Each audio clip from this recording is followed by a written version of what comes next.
Atos, capítulo 4.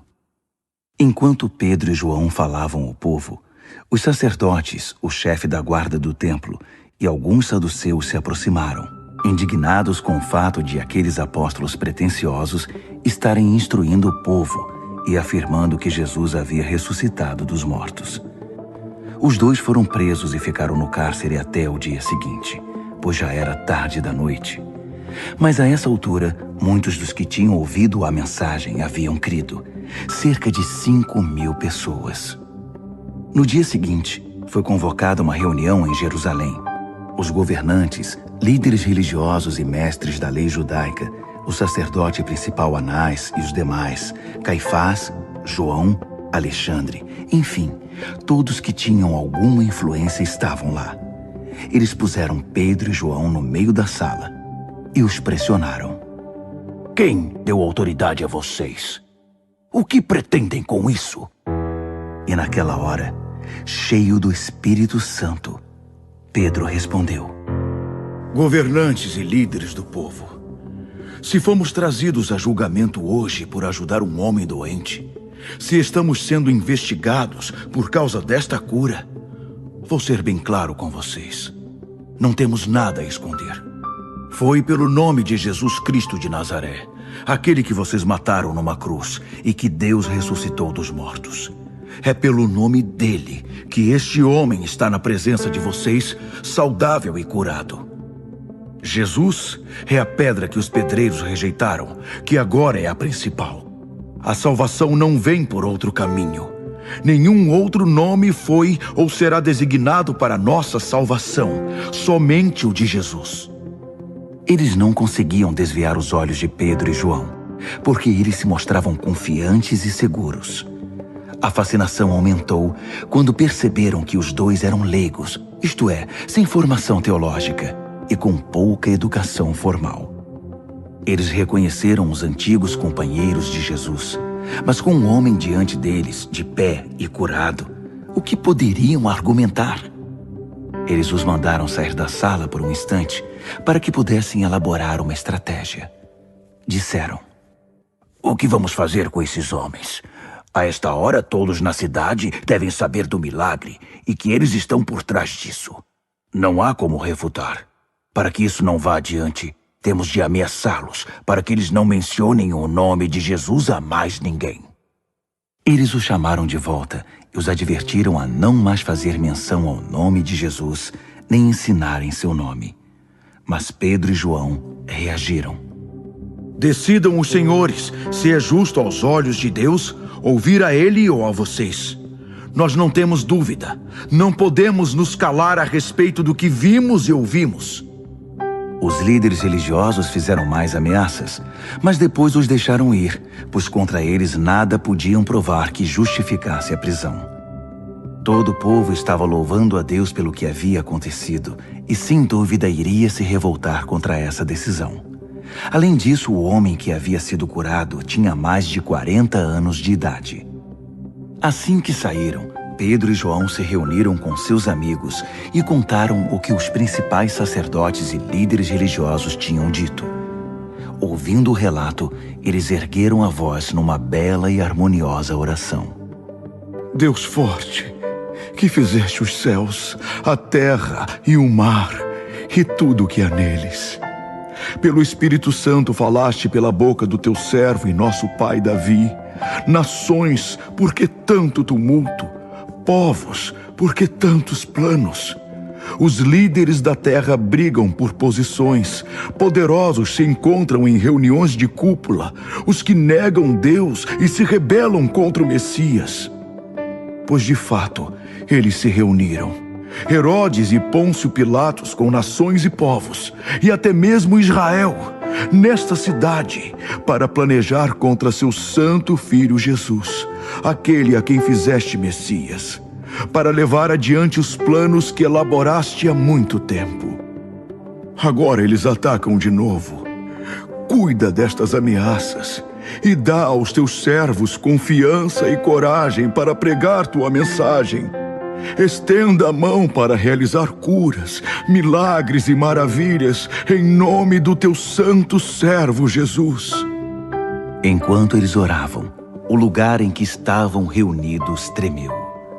Eles foram cheios do Espírito Santo e continuaram a proclamar a palavra de Deus com coragem e confiança. Toda a comunidade de cristãos estava unida, um só coração, uma única mente. Eles não alegavam direito de propriedade nem do que era deles. Ninguém dizia, isto é meu e de ninguém mais. Eles compartilhavam tudo. Os apóstolos davam um testemunho poderoso da ressurreição do Senhor Jesus e a graça repousava sobre todos eles. Além disso, ninguém do grupo passava necessidade. Os que possuíam campos ou casas vendiam essas propriedades e entregavam o dinheiro da venda aos apóstolos como oferta. Os apóstolos, por sua vez, distribuíam esses recursos de acordo com a necessidade de cada um. José, que os apóstolos chamavam de Barnabé, que significa filho da consolação, levita, nascido em Chipre, vendeu uma propriedade que possuía, trouxe o dinheiro e o entregou como oferta aos apóstolos. Atos, capítulo 5. Mas um homem chamado Ananias, com a conivência da esposa Safira, vendeu uma propriedade e guardou parte do valor da venda para si. Em seguida, entregou o restante aos apóstolos como oferta. Mas inesperadamente, Pedro lhe disse: Ananias, como você permitiu que Satanás o levasse a mentir ao Espírito Santo, escondendo parte do dinheiro da venda da propriedade? Antes de vendê-la, tudo era seu. Depois que a vendeu, poderia ter gastado o dinheiro como quisesse. Como foi cair nessa armadilha? Você não mentiu aos homens, mas a Deus. Assim que ouviu essas palavras, Ananias caiu morto. E todos os que ouviram a conversa ficaram apavorados. Em seguida, alguns jovens levaram o corpo e o sepultaram. Passadas não mais de 3 horas, chegou a esposa dele, sem saber o que havia acontecido. E Pedro lhe perguntou: Diga-me, essa oferta foi o preço total da sua propriedade? Sim, foi esse o preço, ela respondeu. Pedro prosseguiu: O que a levou a ser conivente nessa conspiração contra o Espírito do Senhor? Os homens que sepultaram seu marido estão para chegar, e você será a próxima.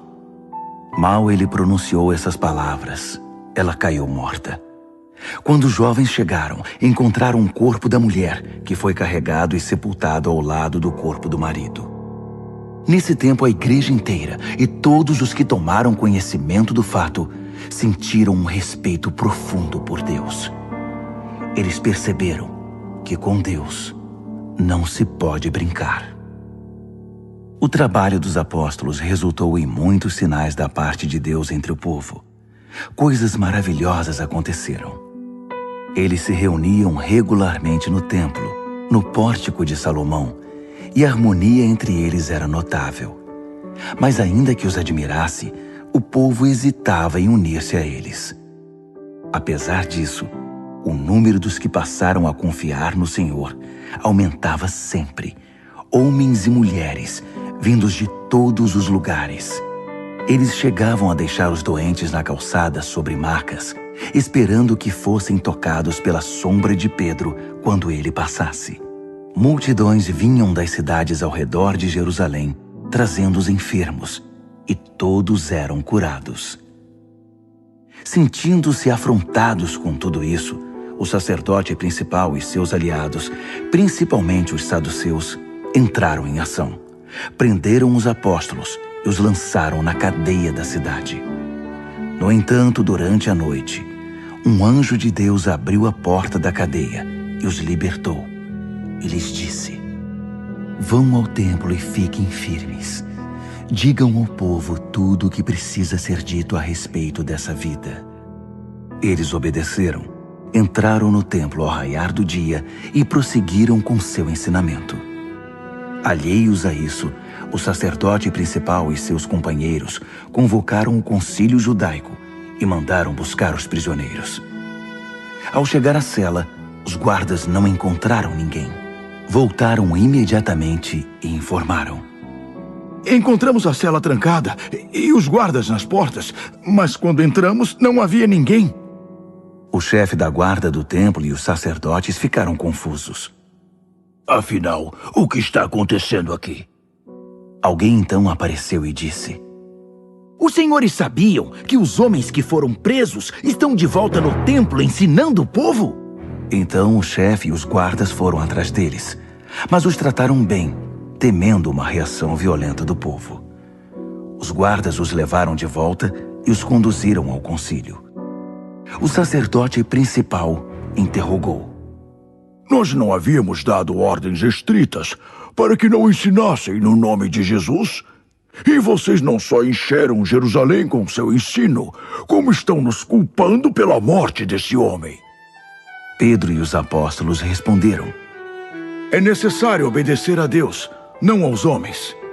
O Deus dos nossos antepassados ressuscitou Jesus, a quem vocês mataram, pendurando-o numa cruz. Mas Deus o levou para as alturas, ao seu lado, o príncipe e salvador, para dar a Israel o dom de uma vida transformada e de pecados perdoados. Nós somos testemunhas dessas coisas. O Espírito Santo que Deus concede aos que a Ele obedecem confirma cada detalhe. Quando ouviram isso, as autoridades ficaram furiosas, quiseram matá-los ali mesmo. Mas um dos membros do concílio interferiu. Um fariseu chamado Gamaliel, mestre da lei de Deus e honrado por todos. Ele ordenou que os homens se retirassem da sala por um momento e fez este pronunciamento: caros israelitas, cuidado com o que pretendem fazer a esses homens. Não faz muito tempo, Teudas fez grande estardalhaço, alegando ser alguém, e conseguiu 400 seguidores. Ele foi morto. Seus seguidores foram dispersos e nada aconteceu. Pouco tempo depois, na época do censo, Judas o Galileu apareceu e arrebanhou alguns homens. Ele também fracassou e seus seguidores se dispersaram por toda parte. Portanto, digo a vocês: tirem as mãos desses homens. Deixem-nos em paz. Se o projeto deles é algo meramente humano, irá fracassar. Mas se é de Deus, não há nada que possamos fazer. E é melhor que vocês não sejam flagrados lutando contra Deus. O argumento os convenceu. Eles chamaram os apóstolos de volta. Após mandarem açoitá-los, eles os advertiram a não falar no nome de Jesus e os expulsaram dali. Os apóstolos saíram do concílio exultantes por terem a honra de serem maltratados por causa do nome. E não perderam um minuto sequer. Todos os dias estavam no templo e nas casas, ensinando e pregando a respeito de Cristo Jesus.